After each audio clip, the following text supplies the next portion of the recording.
Yo guys, today I want to show you how to protect Google folder with password. So, first head over to Google and type in Google Forms. Now click on Google Forms official website. Click on blank form. Now here let's add a multiple choice. Just more short answer on the question. For example, what is password?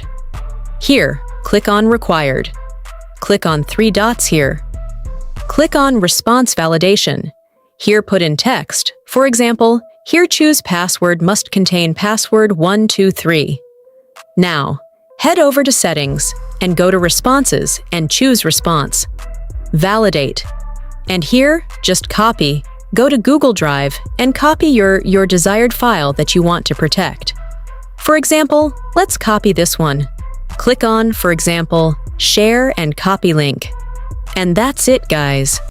If you found this video helpful, don't forget to like and subscribe.